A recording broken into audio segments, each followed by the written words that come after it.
गुरुर्देवो महेश्वरः गुरुसाक्षात् परब्रह्म तस्मै श्री गुरवे नमः।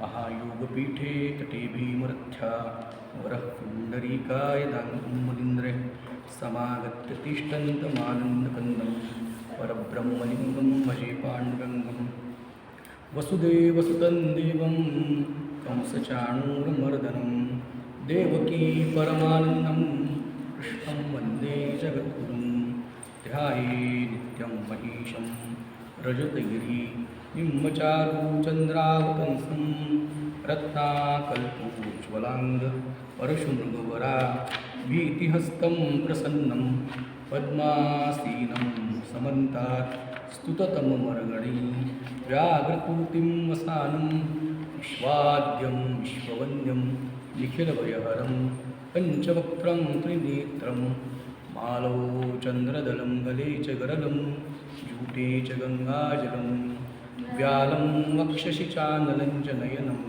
शूलं कपालं करे वामाङ्गे दधतं नमामि सततं प्रालीयशैलात्मजां भक्तक्लेशहरं हरं स्मरहरं कर्पूरगौरं परम् ॐ नमो भगवते रुद्राय ॐ त्र्यम्बकं यजामहे सुगन्धिं पुष्टिवर्धनं उर्वारुकमिव बन्धनान् मृत्योर्मुक्षीयमामृतात् जगदवदनमचिन्त्यं तीक्ष्णदंष्ट्रं त्रिनेत्रं बृहदधर्मशेषं भूतिराजं पुराणम् अमरवरसुपूज्यं रक्तवर्णं त्रिनेत्रं पशुपतिसुतमीशं विघ्नराजं नमामि। ध्येयः सदा सवितृमण्डलमध्यवर्ती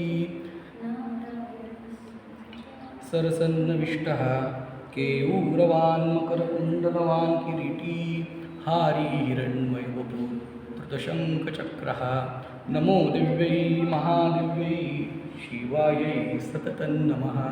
नमः प्रकृतै भद्रायै नियताः प्रणताः स्मृतां शान्ताकारं भुजगशयनं पद्मनाभं सुरेशं विश्वाधारं गगनसदृशं मेघवर्णं शुभाङ्गं लक्ष्मीकान्तं कमलनयनं योगिभिर्ध्यानगम्यं वन्दे विष्णुं भवभयहरं सर्वलोकैकनाथं। या देवी सर्वभूतेषु मातृरूपेण संस्थिता नमस्तस्यै नमस्तस्यै नमस्तस्यै नमो नमः। अखण्डमण्डलाकारं व्याप्तं येन चराचरं तत्पदं दर्शितं येन तस्मै श्रीगुरवे नमः। तस्मै श्रीगुरवे नमः। तस्मै श्रीगुरवे नमः। गोपालकृष्ण भगवान की जय। आदि श्री आईनाथ महाराज की जय।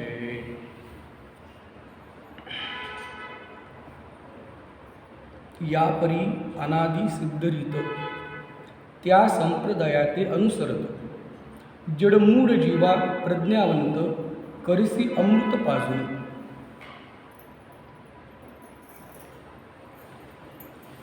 ग्रामदैवत पूर्णब्रह्म आदिश्री आईनाथ महाराज यांच्या सुवर्णमहोत्सवी चरित्र लेखनाच्या निमित्ताने होणारी प्रवचनमाला अमृत महोत्सवी आणि त्यासाठी घेतलेली ओवी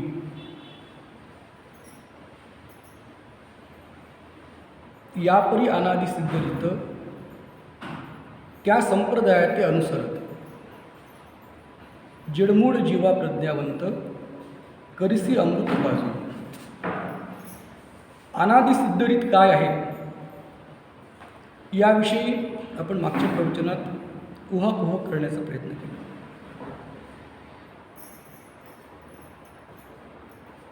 अभ्यास योग अभ्यासेन तु कौंतेय वैराग्येन च गृह्यते। अभ्यास आणि वैराग्य यांनी चित्त स्थिर करणं, चित्तवृत्ती निरोध, पातंजलीय समाधीपादातील 16वं वशिकार सांगणारं वशिकार वैराग्य सांगणारं सूत्र आणि गांधी यांनी आपल्या चरित्रामध्ये यतमान, व्यतिरेक, एकेंद्रिय आणि वशिकार हे जे 4 प्रकार वैराग्याचे सांगितले आहेत. उभा विटेवरी म्हणजे काय? ज्याला संसाराचा वीट आला, त्या विटेवरी वीट आल्याशिवाय आतमध्ये अंतस्थ जो परमात्मा आहे त्याचं दर्शन होत नाही. युगी 28 उभा विटेवरी. तर लोकेस्मिन द्विविधा निष्ठा पुरा प्रोक्ता मया नघ. ज्ञानयोग आहे आणि कर्मयोग आहे. ज्ञानयोग कठीण आहे म्हणून कर्मयोग सांगितला आहे. कर्मयोग म्हणजे अष्टांग योग, ध्यान, धारणा, उपासना. हा तरी कोणता सोपा आहे? तहानेची प्यावी, भुकेची खावी, मवावा वारा. म्हणजे ज्ञानही सोपं नाही, कर्मही करणं सोपं नाही. मग सोपं काय आहे? सोपं काहीच नाही, कारण करावं तर लागणारच. संत परमदयाळू आहेत, त्यांनी आणखीन त्याच्यामध्ये आपल्याला सोपं करून दिलं. ज्ञान जमत नाही का? कर्म जमत नाही का? मग काय कर? उपासना कर. उपासनेला दृढ चाल व्हावी. भूदेव संतासी सदा लवावे. नम्र झाला भूता, त्याने भगवंताला काय केलं? वश केलं. ती नम्रता आपल्या अंगी येण्यासाठी नम्र होऊन कुठेतरी नम्र व्हावं लागतं. श्रद्धावा लभते ज्ञानम आणि तत्पर संयत इंद्रिया. ज्याची इंद्रिय संयत आहेत आणि ज्याच्या ठिकाणी श्रद्धा आहे, विद्या विनयेन शोभते. मग श्रद्धावान होऊन गुरुला शरण जावं लागतं. आणि गुरुला शरण जाण्यासाठी कुठल्या तरी संप्रदायामध्ये प्रवेश करावा लागतो. त्या संप्रदायात ते अनुसरत, असं गांगे या ठिकाणी म्हणत आहे. संप्रदाय म्हणजे काय हे पर्यंत समजून घ्यावं लागतं. सम्यक ज्ञान प्रदान करतो तो संप्रदाय. सम्यक म्हणजे काय?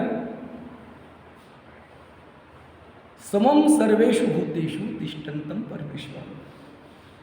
सगळीकडे समतत्व आहे, समान दृष्टी देणारा, त्याचं ज्ञान देणारा,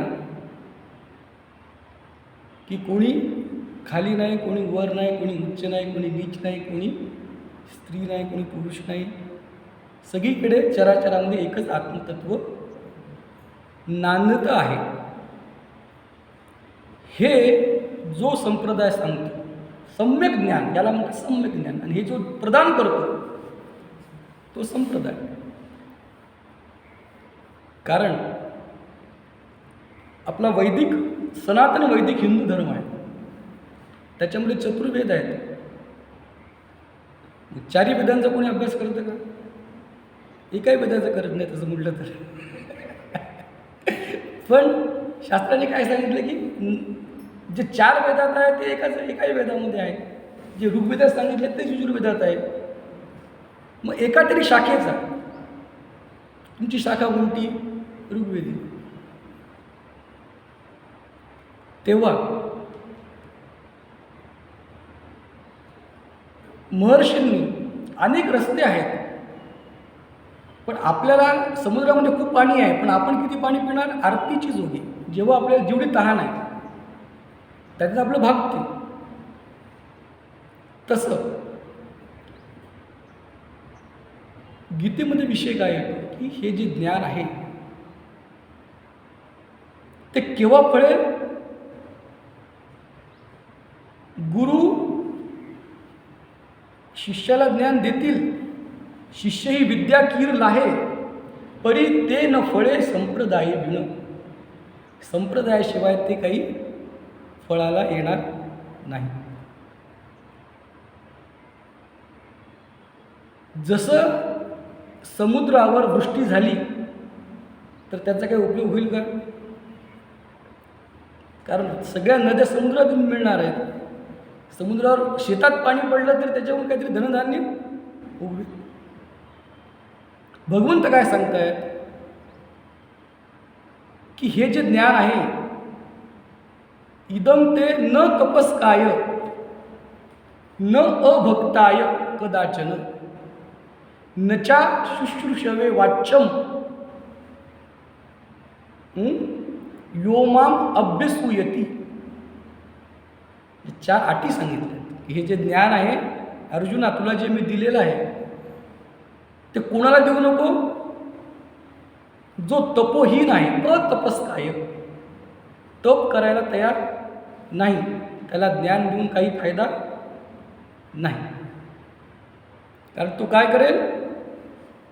सांडी विखुरी गेले, या कानाने ऐकेल त्या कानाने सांगण्याचा श्रम आणि ऐकणाऱ्याला ऐकण्याचा श्रम, किंवा उलटं बोलायचं झालं तर सांगण्याचं समाधान आणि ऐकणाऱ्याला ऐकण्याचं समाधान.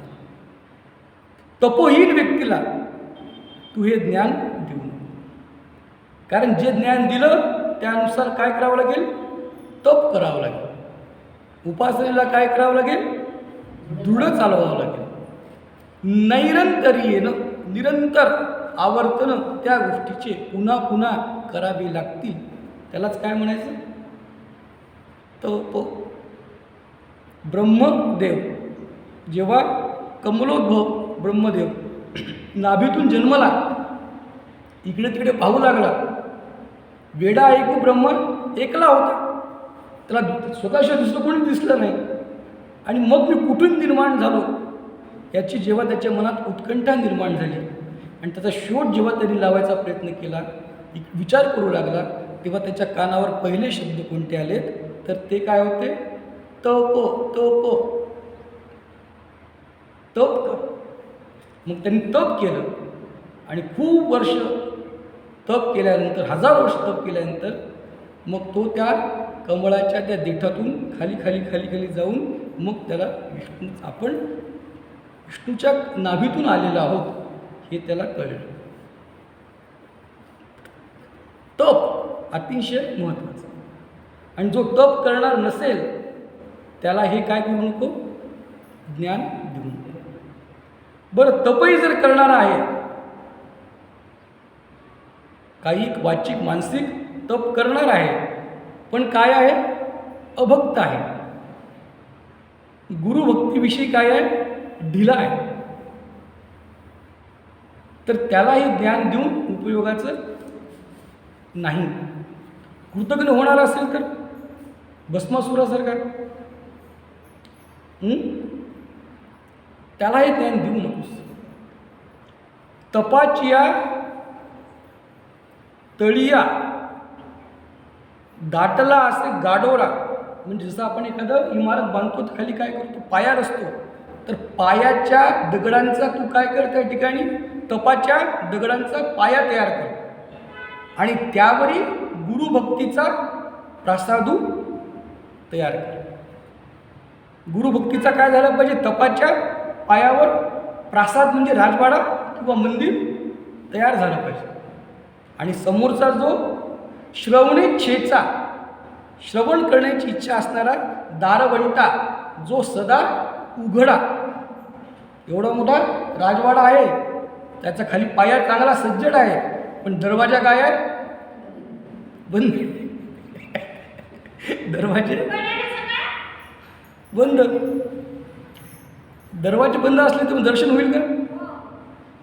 दर्शन होणार. तेव्हा श्रवण तप करणार आहे, गुरुभक्ती पण आहे, पण ऐकण्याची इच्छा नाही, तर मग काय फायदा? तेव्हा ज्याची श्रवण करण्याची इच्छा आहे त्याला हे ज्ञान दे. तप करणारा पाहिजे, गुरुभक्त पाहिजे आणि ऐकण्याची त्याची इच्छा पाहिजे. पळत्या माणसाला पकडू पकडून ज्ञान द्यायचं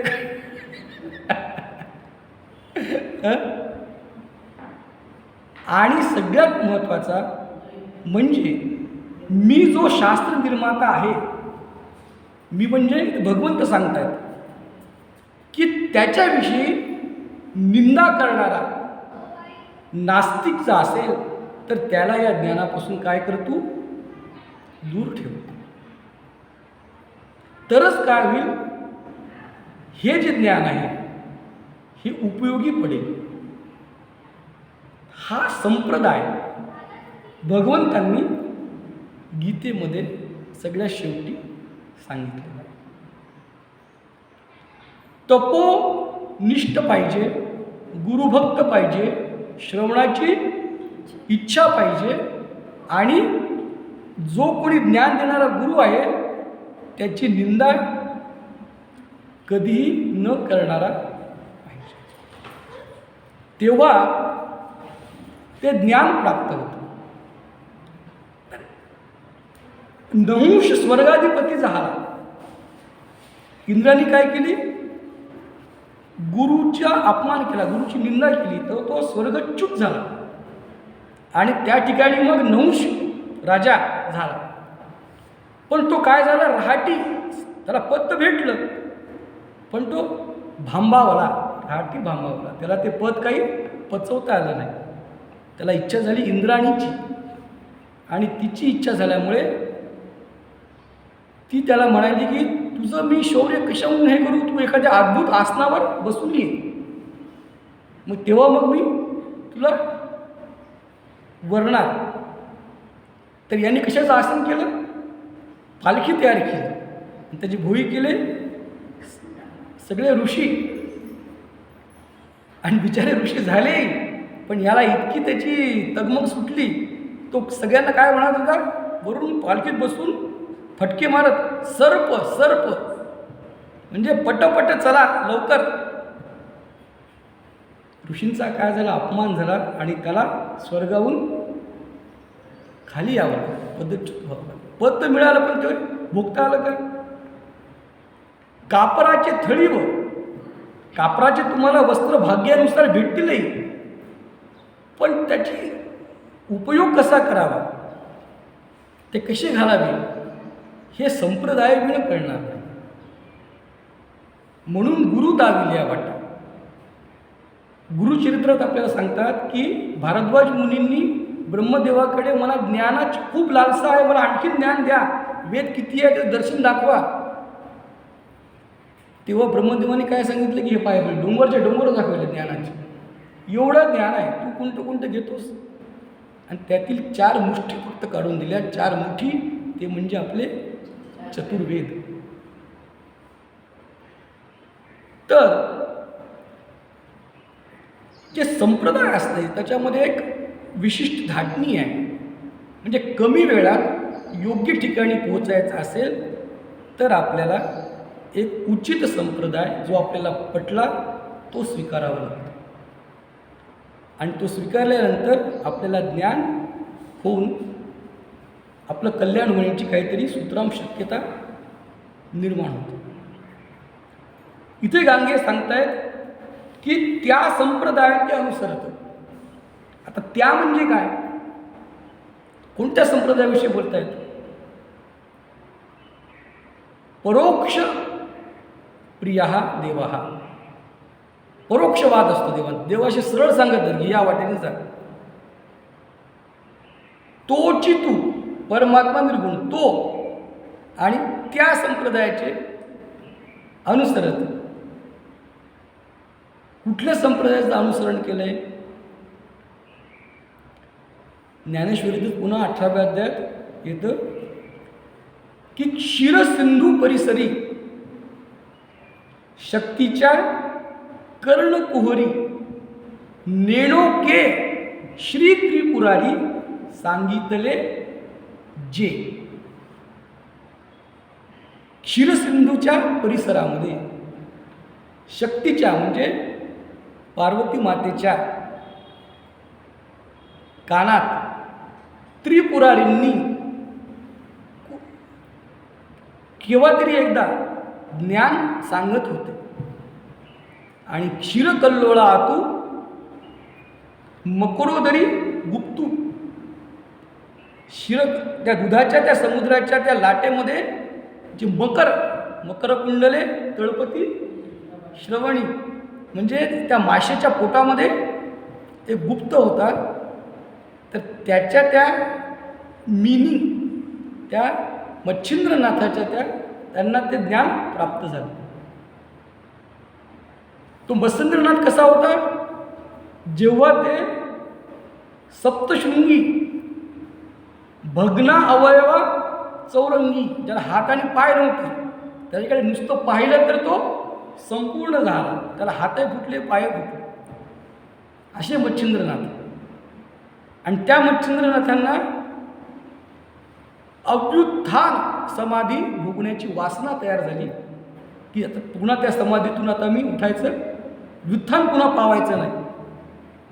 मग त्यांनी ती जी मुद्रा आहे ती कोणाला दिली? गोरक्षरायांना दिली. गोरक्षराय म्हणजे कसे होते? योगाब्जिनी सरोवरू, योगाच्या अब्जिनी म्हणजे कमळ, योगाचे कमळ असलेल्या सरोवरात असलेलं ठळक कमळ, योगाब्जिनी सरोवरू. आणि विषय विद्वंसैक विरू, कुठल्याही विषयाला त्यांनी कधी थारा म्हणून दिला नाही. चलो मच्छिंदर गोरखाया, तुम्हाला गुरुला सुद्धा पुन्हा आपल्या साधनेमध्ये वळवण्याची ताकद गोरक्षरायांमध्ये होती. भारतीय साधना जी कौल मार्गाकडे वामाचाराकडे वळली होती, तिचं गोरक्षरायांनी काय केलं? पुन्हा सदाचाराकडे ती वळवली. पंचमकारातून पुन्हा योग्य साधनेकडे, शिष्टाचाराकडे, सदाचाराकडे वळवण्याचं कर्तृत्व हे गोरक्षरायांकडे जातं. त्या गोरक्षरायांनी जेव्हा तो नाथ लीलामृत ग्रंथ आहे त्यात असं म्हणतात, जेव्हा ती मैनावती परिमळा देवी होती, जिच्यापासून नेमी नावाचा पुत्र तयार झाला, त्या पुत्राच्या मुहामध्ये मच्छिंद्रनाथ होते. गोरक्षरायांनी त्या पुत्राला काय केलं? ज्याच्या मोहात आहे ना रहेगा बास ना बजेगी, पुत्राला मारून टाकलं. आई रडायला लागली त्याची. तसेच त्यांनी 100 पुत्र तयार केले त्याच्यासारखेच. घे म्हणायचे, तुला कोणता घ्यायचा आहे. मग त्याच्यातून तिने म्हणलं हा पाहिजे म्हणून, बाकी 99 तिथे लुप्त झाले. आहे की नाही गहन विचाराच्या पलीकडचं. आणि जे राहिले ते कोण आहेत? गहनीनाथ. यांची उत्पत्ती कशी आहे? गहन आहे. त्या गहनीनाथांनी हे वैभव कोणाला दिलं? ना आदिगुरु शंकरा, शंकरांपासून आलेलं क्षीर सागरी परिसरी जे शक्तीच्या कर्णपुरी कानात सांगितलं. कारण पार्वती माता काय म्हणत होती की काय आहे गीता? गीता तत्व कसं आहे? देवी जैसे का स्वरूप तुझे, ऐसे नित्य नूतन देखीजे गीता तत्व.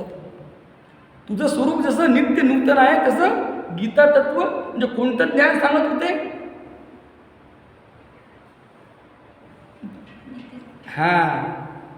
आदिनाथ, पहिले जे नाथ आहेत ते शक्तीच्या कर्णपुरी म्हणजे काळामध्ये गीतेचं ज्ञान सांगत होते. आणि तेच पुन्हा गहनीनाथ म्हणतायत की ना आदिगुरु शंकरा, ज्ञानाचा जो संसरा, संसरा म्हणजे पसारा, संसार म्हणजे पसारा, तिथून पसार व्हायचं, तिथून पसरायचं. तिथं ज्ञानाचा जो संसारा झाला, जो आमते आपल्याला जो तो संसार झालेला आहे ज्ञानाचा, तो तू काय कर, कळी गिळी तुझ्या जीवा. ह्याच्या कलियुगामध्ये कली काय करत आहे, सगळ्या जीवांना गिळून टाकत आहे. तर तू ते शांभव शंकरापासून निर्माण झालेले जे ज्ञान आहे ते तू या जीवांना वाटून टाक. अशी निवृत्ती राजांना आज्ञा केली. आणि निवृत्ती राजांनी आधीच तो कृपाळू वरू गुरु आज्ञेचा बोलू. आणि जसं आषाढामधले मेघ जसे ताबडतोब ओळतात तसा तो करुणेने जो ओळला तो हा ग्रंथू. कोणता ग्रंथू? भावार्थ दीपिका ज्ञानेश्वरी, जी गेल्या 750 वर्षापासून ज्ञानाचं अमृत वर्षाव कोणाला करत आहे? जडजीवांना. नामाच्या सहस्त्रवरी हजारो नावा मी घेऊन आलोय तारू करण्यासाठी, इकडून तिकडे नेण्यासाठी. तर हा संप्रदाय, त्या संप्रदाय ते अनुसरत. म्हणजे एक संप्रदाय आपण पाहिला भगवद्गीतेतला, जो भगवंतांनी सांगितलं की त्याच्यामध्ये काय आहेत, तप करणारे आहेत, गुरुभक्त आहेत, श्रवणेच्छा ठेवणारे आहेत आणि अनिंदक, या 4 अटी सांगितल्या. आणि हा जो पूर्ण आदिनाथापासून आलेला संप्रदाय आहे, गीतेचं वैशिष्ट्यच असं आहे की गीतेमध्ये कशाचाही नामोल्लेख हिंदू शब्दाचा आहे का गीतेमध्ये कधी पाहायला तुम्ही? आपण काय म्हणतो, हिंदूंचा ग्रंथ आहे का? जागतिक न्यायालयात हेगमध्ये इस्कॉननी केस लढवली आणि त्यात त्यांनी सांगितले की हा विशिष्ट धर्माचा सगळ्यांच्या मानव कल्याणासाठी आहे. तसंच जडजीवासाठी. आता तिसरा संप्रदाय, त्याच्यात नाथ संप्रदाय आहे, त्या संप्रदायात ते अनुसर होतं. मग आपण ज्यांच्या मंदिरात बसलो आहे ते काय आहे? आई नाथ. हा नाथ संप्रदाय आहे. पण या नाथ संप्रदायामध्ये 12 उपपंथ आहेत. नाथ संप्रदायाचा प्रसार हा संपूर्ण भारतामध्ये झालेला आहे, भारताच्या बाहेर झालेला आहे. तो गोरक्षनाथांनी केला आहे. 12 उपपंथ आहेत. सत्यनाथी, जो ज्याचे प्रवर्तक ब्रह्मदेव आहेत, रामनाथी, ज्याचे म्हणजे रामाची उपासना करणारे, कृपलानी पंथ, कपिल मुनींनी स्थापन केलेला. त्याच्यामध्ये आई पंथ, जो आपल्याशी निगडीत आहे, आपण ज्याची उपासना, तो आई पंथ, याच्या प्रवर्तक आहेत भगवती विमला देवी. कोण आहे त्या भगवती विमला देवी? महादेवी. आपल्याला नेहमी प्रश्न पडतो की स्त्रियांना ज्ञान द्यायचं का, स्त्रियांनी हे वाचायचं का, स्त्रियांना शिष्य करण्याचा अधिकार, म्हणजे शिष्यांना स्त्रियांना मंत्र द्यायचा का? कारण काय होईल, मंत्र काय होईल, स्त्रियांना दिला तर तो षटकर्ण होईल.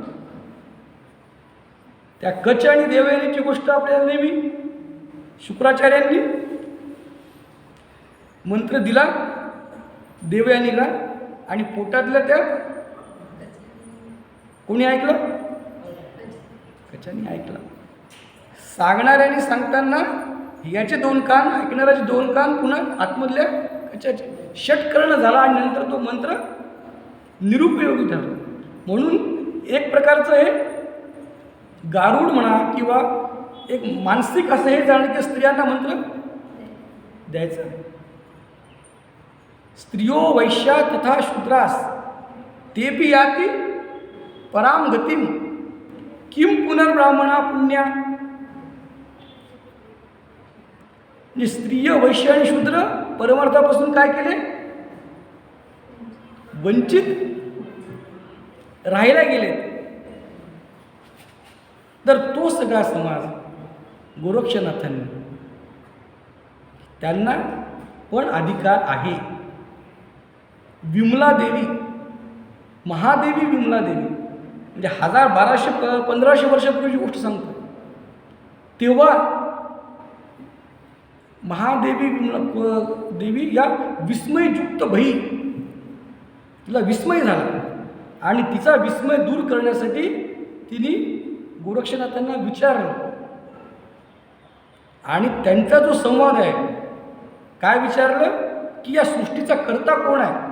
जेव्हा पंचमहाभूत नव्हते, जेव्हा रात्रही नव्हती, दिवसही नव्हता, सृष्टीही नव्हती, ज्याला आपण काय म्हणतो, कोणती रात्र, शिवरात्र, तेव्हा कोण होतं. या प्रश्नाचं उत्तर जे गोरक्षनाथांनी दिलंय, तर ते काय झालं मग, गोरक्षोपनिषद, महासिद्धन्मे गोरक्षोपनिषद प्रसिद्ध आहे.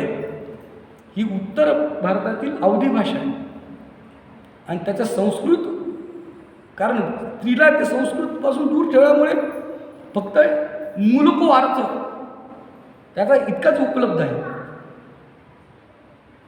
त्याच्यामध्ये त्या विमला देवींना ते म्हणतायत की तेव्हा साकार आणि निराकार असा कोणताच पदार्थ नव्हता. त्या कर्त्याला जर साकार मानलं तर सगळ्या वस्तू याच्यामध्ये व्यत्यय साकार ठरतील, म्हणजे अनिर्वचनीय तो एक कर्ता होता. द्वैत अद्वैत रहित तो अनिर्वचनीय कर्ता तू जाण. त्यानंतर त्या कर्त्यापासून काय झालं, त्यांनी इच्छाशक्ती प्रगट केली, त्यानंतर ज्ञानशक्ती प्रगट केली, मग क्रियाशक्ती प्रगट केली. त्यात मग पिंड ब्रह्मांड तयार झाले. त्यानंतर म्हणजे सगळ्या गोष्टीची कल्पना देत आहेत ते. त्यानंतर काय झालं की जो सत्वांश जो होता तो ईश्वर झाला आणि जो मलिन अंश होता तो जीव झाला. त्या जीवातही ज्यांना अनेक वासना आहेत त्यांच्यासाठी एक मार्ग तयार झाला, त्याला म्हणतात कुलमार्ग. आणि जे वासनेपासून मुक्त झाले त्यांच्यासाठी अवधूत मार्ग, अकुल मार्ग. अनेक वासना आपण काय करतो, कुलमार्ग म्हणजे शक्ती मार्ग, शक्तीचा मार्ग. कुळ आणि कुलाच्या श्री वर्चस्वम आयुष्यम आरोग्यम अविदा शोभ्यमानम महीयते धान्यम धनम पशुम बहुपुत्र लाभम शतसंवत्सरम दीर्घम आयु. थांबते का गाडीत? सगळंच पाहिजे. सगळं भेटल्यानंतरही समाधान आहे का? मिळून नाही समाधान नाही, नाही मिळूनही समाधान नाही. पण एखाद्या मुलाला आपण काय म्हणतो, शेवटी तुला पाहिजे का, घे, मग किती पाहिजे ते घे, त्याची तुझी इच्छा तरी पूर्ण होऊन जाऊ दे. तसं सृष्टीकर्त्यांनी देवीनी तिला जेवढं पाहिजे तेवढं गेल्यानंतर मग तिला थोडंसं समाधान वाटून मग तो त्याच्यातून ह्याच्यात काही पडलेलं नाही आहे या अवस्थेपर्यंत येतो. हा एक कुलमार्ग, शक्तिमार्ग. आणि ज्याच्या आधीच वासना झालेल्या आहेत त्यासाठी अवधूत मार्ग, अकुल मार्ग हा सांगितला. त्यामध्ये अनंत मठ मंदिर नाथ संप्रदायाची हेच आहे, उद्दिष्टच हे आहे की आत्मोन्नती.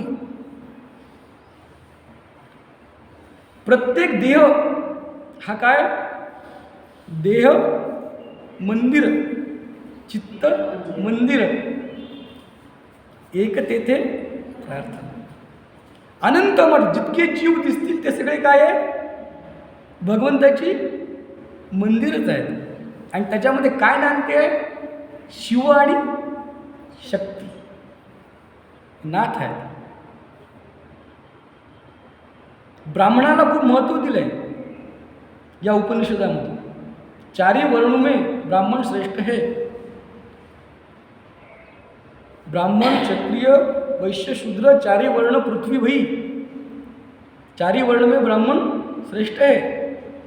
आणि गुरु कोणता असावा त्यात ते म्हणतायत की ब्रह्मचर्य, मग ब्रह्मपदाचरण, गृहस्थाश्रम, अध्यात्मवासम, वानप्रस्थम, सर्व इच्छा विन्यासम, संन्यासम, आत्याश्रमी, गुरु उपदेष्टा.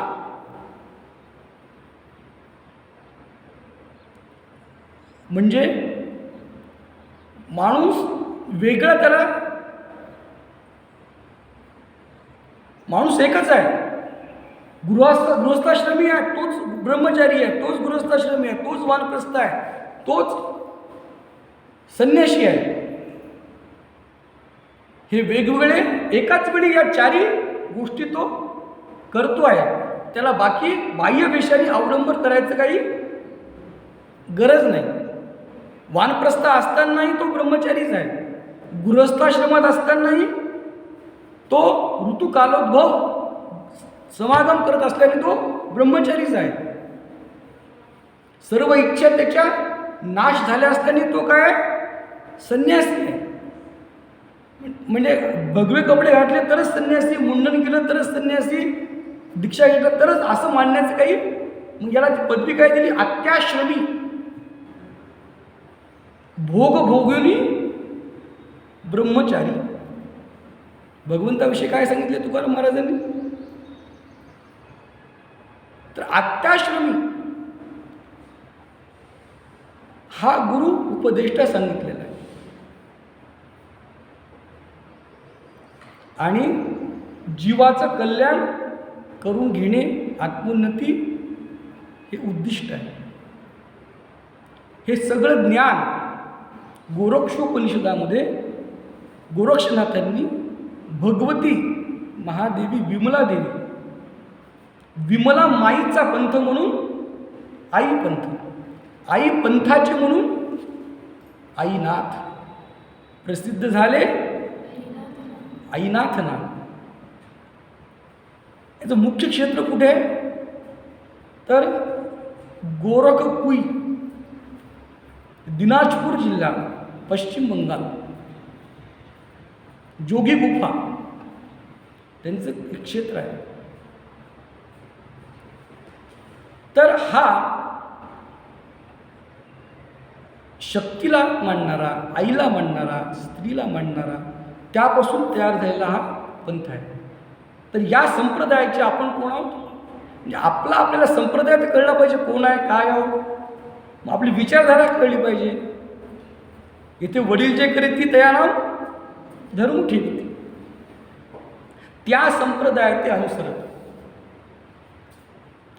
मग याच्यात आपल्या महाराष्ट्रात काय झालं?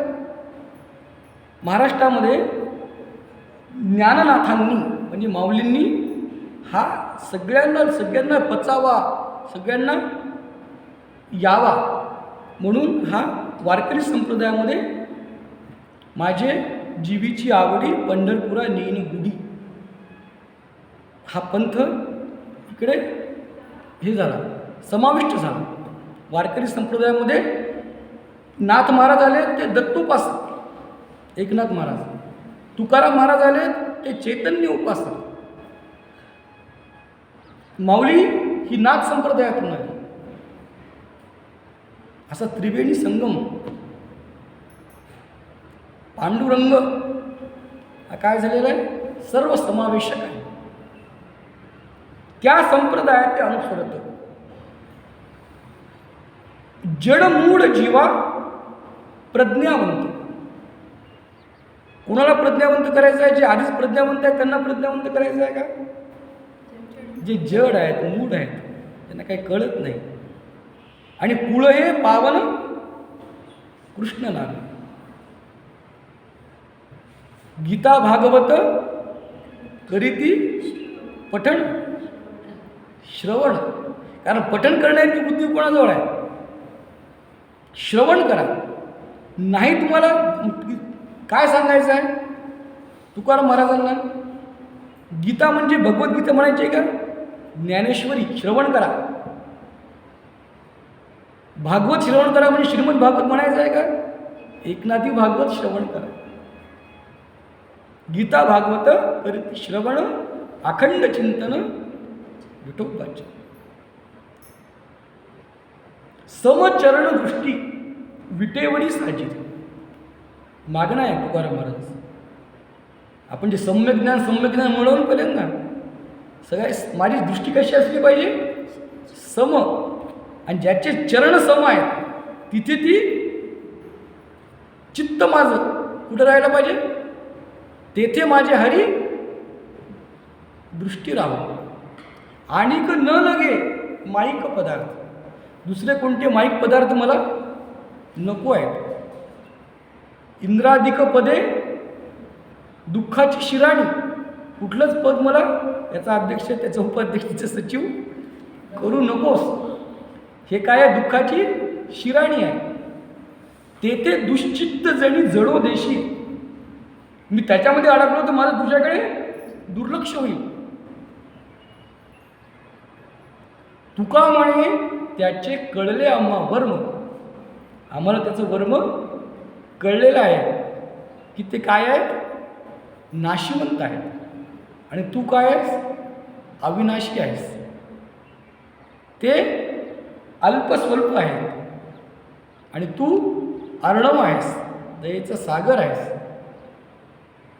तुझ्याकडे आमची वृत्ती चित्तवृत्ती निरोध वैराग्य यतनमान व्यतिरेक एकेंद्रिय वशीकार हे सगळं एकाच अभंगात आलं की नाही?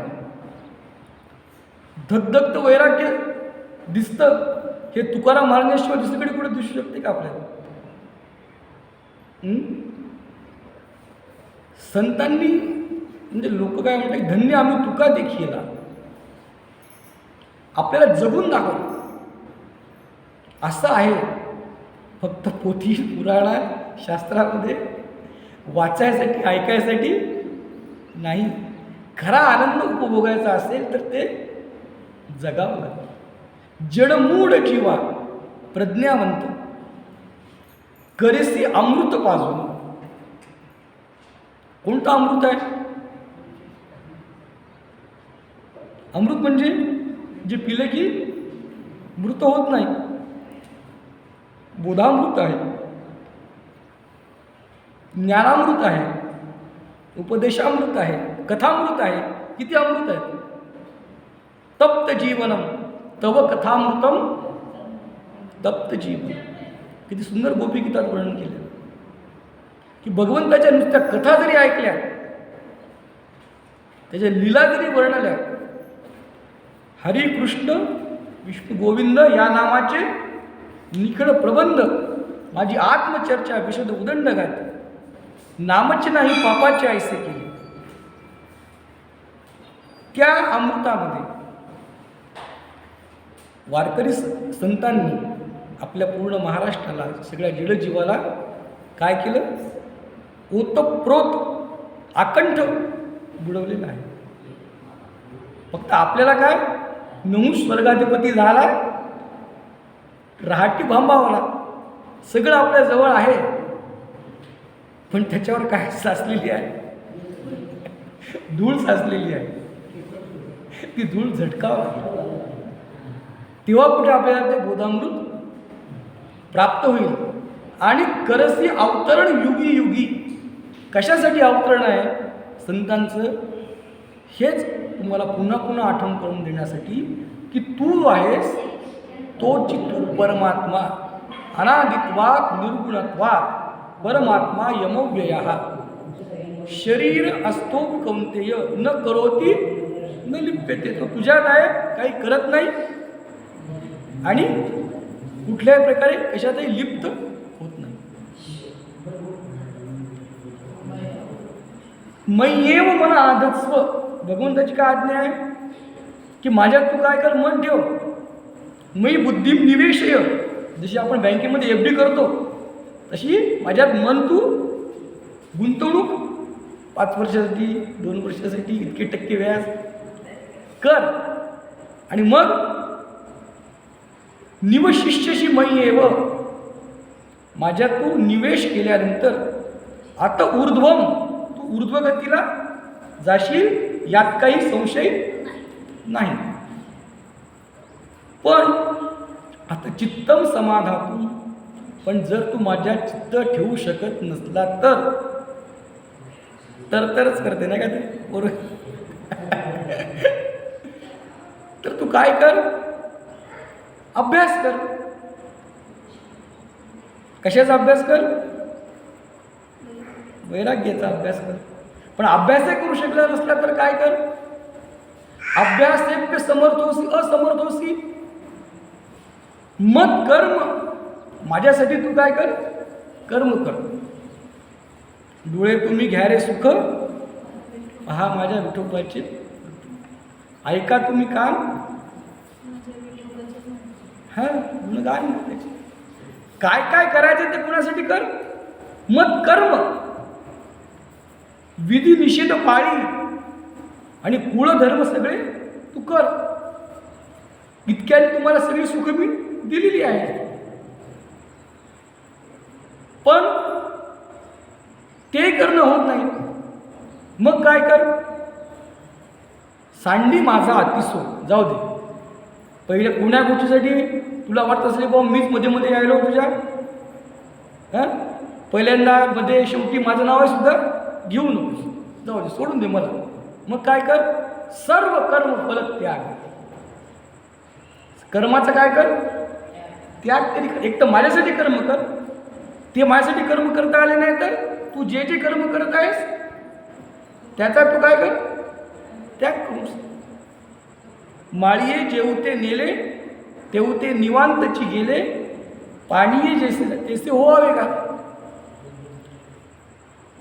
पण म्हणजे जसे झाडं आहेत, फळं आहेत, झाडाला फळं लागलेत, पण आपलेच फळं कधी झाडांनी उपभोगलेत का, ते कोणाला दिलेत.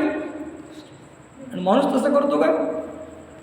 आम्हाला तर प्रत्येक मोमेंट एनकॅश करायला पाहिजे. तेव्हा सर्व कर्म फलित त्याग. तितकं तरी कर, निष्काम कर्म कर. किती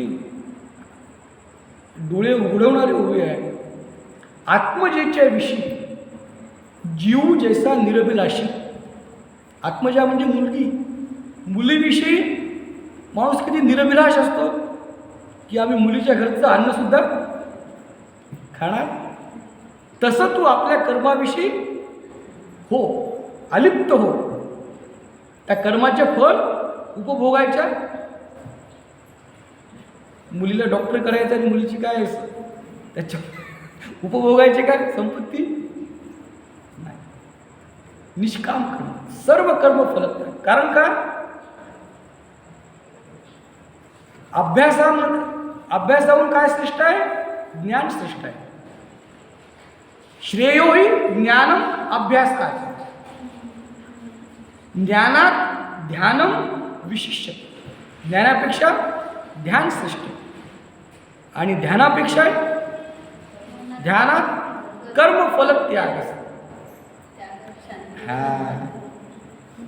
कर्मफल त्यागात तुम्हाला काय भेटेल, शांती.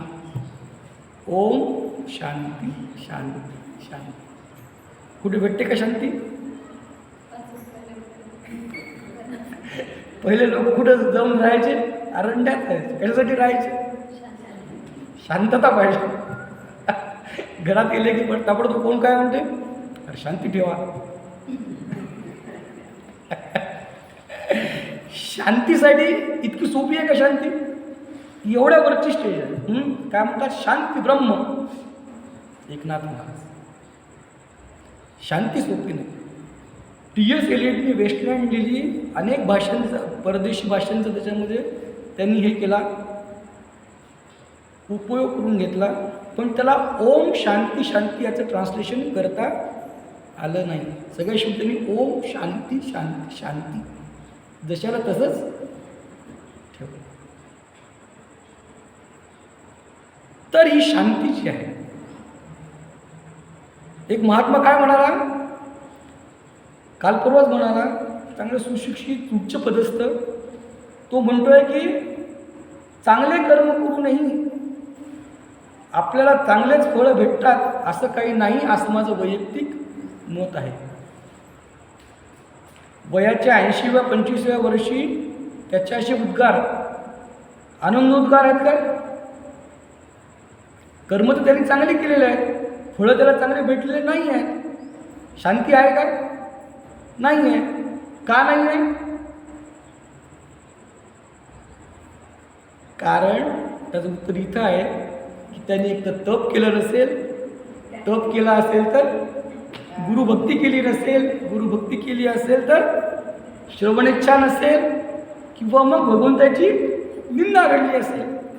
याच्यामध्ये एक आहे आणि एक नाही असं नको, तिन्ही गुण आहेत, पण सगळ्या शेवटचा निंदा जर घडली तुमच्याकडून तर पहिले 3 गुण काय गेले? वाया गेले. चारीच्या चूर गुण पाहिजे म्हणजे पाहिजेच, तरच तुम्हाला शांती भेटेल. आम्ही सगळं करतो, पण आम्हाला काय येते? आमच्या पाठीमागच्या पद्धत संपतच नाही. संप्रदाय वेळं, कारण तुम्ही योग्य दिशेने तुमचं मार्गक्रमण चालू नाही. मनोमार्गे गेला तेथेच मुगला, तिथंच चूक घडली. तर पहिल्यांदा आपल्याला शोध घ्यावा लागेल की आपला संप्रदाय कोणता आहे, कोणत्या वाटेने जायचं आहे. आणि मग त्या ठिकाणी एकदा का तुम्हाला तुमचं संप्रदाय समजला तर मग बाकी सगळं नंतर सोपं आहे. थोडे आहे साह्य झाली या. कोणाचे साह्य झाली या? गुरुचे साह्य झाले. आणि त्याच ठिकाणी ते एक सांगायचं राहून गेलं की त्यात त्यांनी गोरक्ष उपनिषदामध्ये नाद आणि बिंदू हे महत्त्वाचे सांगितले की गुरु काय करतो? नादानुसंधान, नादाला लावत नाही. नाद म्हणजे तो जो काही जप सांगतो, नाम देतो, त्या नामाच्या याच्यामध्ये तल्लीन झाल्यानंतर तुम्हाला 10 प्रकारचे नाद आपल्या मनातल्या मनात, जसं की सागरांच्या लाटांचा आवाज, शंखाचा आवाज, भेरीचा आवाज, हे तुम्हाला ऐकू यावे लागतात. अनाहत नाद, अजपाजप चालू होतो. तर त्या नादानंतर तुम्हाला एक स्थैर्य येते, त्याला आपण काय म्हणतोय? शांती म्हणतो. बिंदू रक्षण, ब्रह्मचर्य, मन न चळणं, या 2 गोष्टी महत्त्वाच्या. गोरक्ष उपनिषदात गोरक्षनाथांनी बिमला मातेला सांगितल्या, आणि बिमला मातेपासून जो अखंडित प्रवाहित झालेला हा पंथ आहे. आणि आपला मंत्र आहे ओम जय जय आईनाथ गुरु माझी आई, मजला ठाव द्यावा पाहिजे. इथेच आपल्याला काय आहे? शांती आहे, आणि ती सगळ्यांना मिळावी.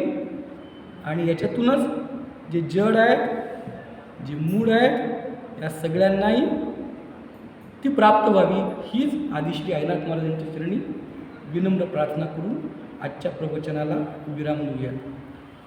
गोपाल कृष्ण भगवान की जय. ओम सहनावतु सहनौ भुनक्तु सह वीर्यं करवावहै तेजस्विनावधीतमस्तु मा विद्विषावहै. ओम शांती शांती शांती.